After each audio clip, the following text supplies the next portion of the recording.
भाइयों को मेरा नमस्कार। आप देख रहे हैं मेरा YouTube चैनल उत्तराखंड के सिंह जगमोहन। और आप सभी भाइयों से रिक्वेस्ट है कि अगर आपको मेरे ब्लॉग्स पसंद आते हो तो कृपया लाइक शेयर सब्सक्राइब जरूर कीजिएगा। और हम पुराने घरों की रिपेयरिंग के लिए आए हुए हैं तो इसी के बारे में जानकारी देनी। गांव के मकानों की सुंदरता और रखरखाव बनावट कितने सुंदर बने हुए हैं, बने रहिए ब्लॉग में। आप अभी जो है हम लोग यहाँ नीचे सोते हैं क्योंकि अभी इंतज़ाम नहीं है, पूरी तरह से पहाड़ी क्षेत्र है और रोड से कनेक्ट नहीं है। लाइट बिजली पानी हर चीज़ की सुविधा है ऑलरेडी और कुछ मैंने कर दी है। बच्चे भी रो रहे हैं, वो चूजे जो है ना उसके चिड़िया के आवाज़ आ रही होगी और यही चीज़ बुरी लग रही है हमें, बाकी और कुछ नहीं। यहाँ सेटलमेंट करने के लिए मैं अक्सर हमेशा ही आया करता हूँ। पहले दिसंबर में आया, फिर मार्च में होली ब्लॉग भी देखा होगा। दिसंबर में भी मैं यहाँ 3 जो सरकारी नल लगाने की योजना में अपने 3 नल लगवा के गया। और वीडियो कॉल है। पीछे भी देखो, भतीजा अपनी वाइफ से बात कर रहा है तो वो हमारे को भी दिखा रहा है। हम भी यहाँ पर अपना ब्लॉग बना रहे हैं और वो हमें दिखा रहा है। तो बात चल रही थी, उसको बोल मत्था टेक ले। अच्छा मत्था, अच्छा वो टिका ले भाई। आज वो दीप्ता की जोत भी लगाई होगी, भतीजे ने लगाई है, हमने लगाई है। तो वो अपने वहाँ बात चल रही है और हमारा यहाँ से अपना हिसाब चल रहा है यहाँ की जानकारी देने का। तो कहानी क्या है कि ताऊ जी जब यहाँ थे तब तो यहाँ भरपूर सब कुछ था, खेती वेती सब थी। अभी जंगल में तब्दील है और इन्हीं की मरम्मत करने के लिए मैं अक्सर आया करता हूँ। कभी नलके लगवाने, कभी बिजली का मीटर लगवाने, कभी बिजली की तारें ठीक करवाने, कभी कुछ ना कुछ चलता रहता है। और अभी मैं इसी घर को जो इसमें बैठा हूँ तो इसकी छतों की मरम्मत होनी है। ये पुराने हिसाब के यहाँ छतें हैं क्योंकि सड़कें नहीं हैं। सड़कें हों तो यहाँ लेंटर डालना थोड़ा आसान है। करीबन 3-4 किलोमीटर पे सड़क नहीं है तो इसके यहाँ ढलाई का ना बहुत ज़्यादा खर्चा बढ़ जाता है। इसलिए यहाँ पर ये सब चीज़ नहीं हो करके पुराने रीति रिवाज से ही छतें मरम्मत कराने के लिए मैं आया हुआ हूँ स्पेशली। और मुझे लगता है कि भाई धीरे धीरे अब जिस तरह से उम्र हो रही है, शहरों का पर्यावरण ज़्यादा पॉल्यूशन वाला है तो यहाँ की पंदेर पानी और पानी जलवायु सब अच्छी है। यहीं आके अपना बुढ़ापा व्यतीत करेंगे। तो मैं हर समय यहाँ पर उत्तराखंड आकर के, अपने गांव में आकर के जंगल कटाई से लेकर के जितने भी काम पेंडिंग होते हैं ये सारी जिम्मेदारियाँ अपने कंधों पे लेके आता हूँ। अभी मैं आपको दिखाता हूँ हम लोग टेम्परेरी जुगाड़ कैसे करते हैं। ये पंखा है, यहाँ पंखे की ज़रूरत है नहीं, बहुत ठंडा है, अच्छा मौसम है। और यहाँ की जो दीवारें कितनी चौड़ी होती है ये देख रहे हैं आप। ये 24 इंच की दीवार है, ये खिड़की, ये जो सारी दीवारें हैं, ये सारी दीवारें ये 24 इंच की हैं भाई। इन दीवारों पे इतना मजबूत मकान है और ये अंदर बाहर का होता है। मतलब एक जैसे ये छत इस तरफ है तो उस तरफ भी छत है, बीच में दीवार है तो एक अंदर कमरा भी है।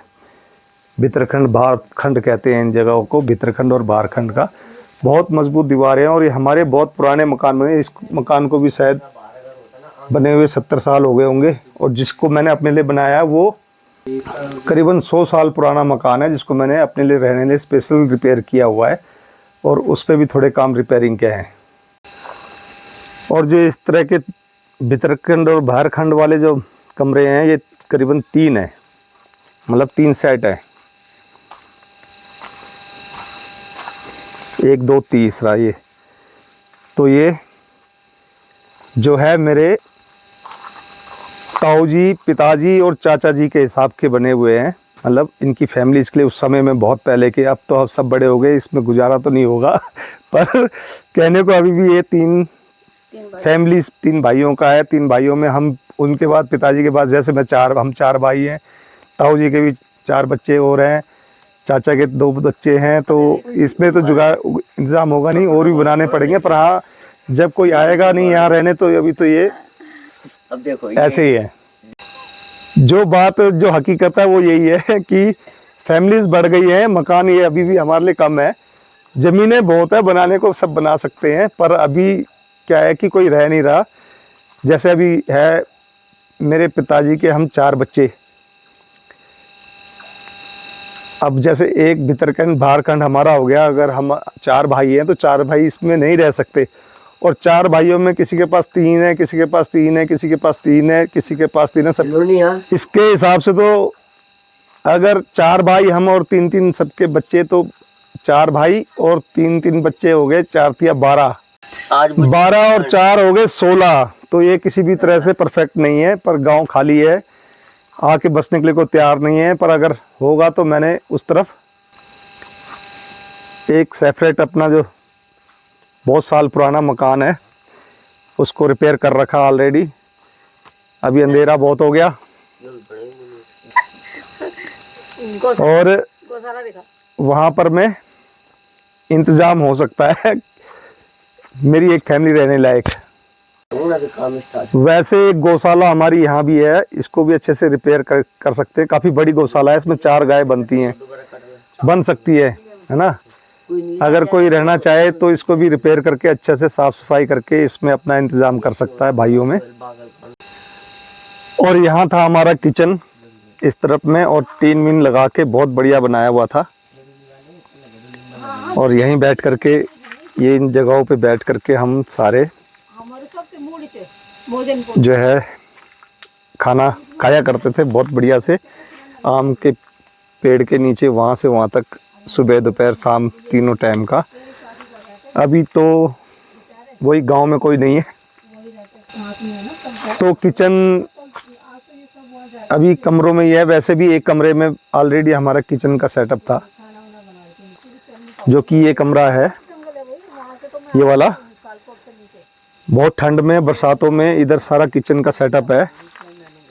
ये बाहरखंड की तरफ भितरखंड जो था वो हमारा अन्न का गोदाम था, क्योंकि पूरी फैमिलीज कभी भी यहाँ नहीं रही। ताऊ जी थे, कितना है हमारे यहाँ तो ताऊ जी थे, तो ताऊ जी की फैमिली सिर्फ रहती थी। बाकी मेरे पिताजी भी शहरों में, हम भी शहरों में, मेरे चाचा जी भी शहरों में और हम भी शहरों में, तो ज़्यादा इंटरफेयर था नहीं। और उनका पूरा एरिया सारा उन्हीं का ही था, ताऊ जी और फैमिलीज़ का। अभी भी यहाँ सब खाली है, तो मैं ही आया करता हूँ। अब वही पुरानी यादें ताज़ा कर रहे हैं हम लोग। बाहर ही खाना बना रहे हैं, बना भी रहे थे, बन भी गया, और खा भी रहे हैं इस तरह से, और बाहर ही खा रहे हैं। थाली मेरी भी सज गई है।